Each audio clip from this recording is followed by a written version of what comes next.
Olympic দিবসে ক্রীড়া উন্নয়নের বার্তা মুখ্যমন্ত্রীর, নিষ্ঠা সহকারে সংগঠন পরিচালনার পরামর্শ, রাজ্যের খেলোয়াড়দের ভবিষ্যৎ সুদৃঢ় করার আহ্বান। 23শে জুন বিশ্ব অলিম্পিক দিবস। রাজ্যেও দিনটি উদযাপিত। দিনটি পালনে ত্রিপুরা অলিম্পিক অ্যাসোসিয়েশনের উদ্যোগে মঙ্গলবার সকালে আগরতলায় অনুষ্ঠিত হলো বর্ণাঢ্য র্যালি। রবীন্দ্র শতবার্ষিকী ভবনের সামনে থেকে র্যালিটির সূচনা করেন মুখ্যমন্ত্রী মানিক সাহা। তার সঙ্গে উপস্থিত ছিলেন যুব বিষয়ক এবং ক্রীড়া দপ্তরের মন্ত্রী টিঙ্কু রায়, বনমন্ত্রী অনিমেষ দেববর্মা, বিধায়িকা অন্তরাদীপ সরকার, শিলচরের বিধায়ক ডাক্তার রাজদীপ রায়, ত্রিপুরা অলিম্পিক অ্যাসোসিয়েশনের পদাধিকারী, বিভিন্ন ক্রীড়া সংগঠনের প্রতিনিধি এবং বহু খেলোয়াড়। র্যালি শুরুর আগে বক্তব্য রাখতে গিয়ে মুখ্যমন্ত্রী রাজ্যের ক্রীড়া প্রশাসন নিয়ে গুরুত্বপূর্ণ বার্তা দেন। তিনি বলেন, একটা সময় ত্রিপুরা অলিম্পিক অ্যাসোসিয়েশন রাজ্যের নাম ব্যবহার করে অন্য রাজ্যে খেলোয়াড়দের বিভিন্ন প্রতিযোগিতায় খেলাতো।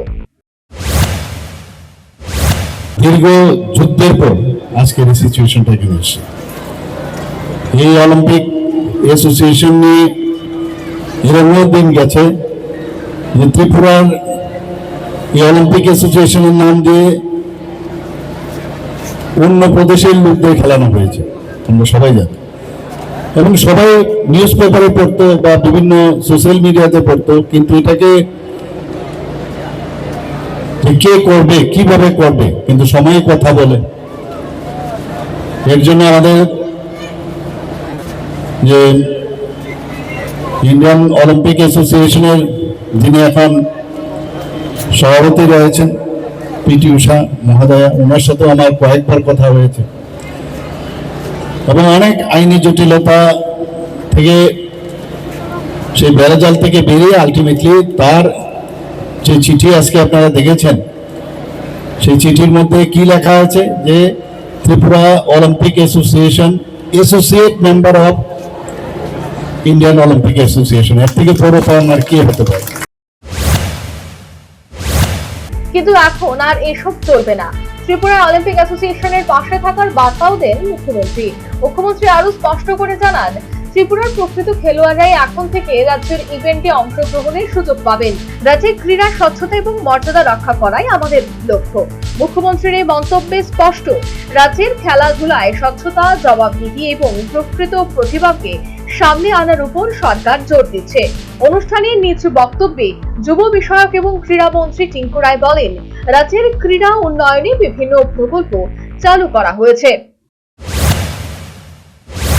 মাননীয় মুখ্যমন্ত্রী একজন ক্রীড়া প্রেমী হিসাবে, একজন খেলোয়াড় হিসাবে, তিনি যেহেতু একজন ক্রীড়াবিদ, এর জন্য আমাদের ক্রীড়া ক্ষেত্রে কাজ করতে অনেকখানি সুবিধা হচ্ছে। এই প্রথমবার আমাদের রাজ্যের ক্রীড়া যারা অংশগ্রহণ করছেন, খেলাধুলা করছেন, তাদেরকে আর্থিকভাবে সাপোর্ট করার জন্য তিনটা স্কিম আমরা তৈরি করেছি।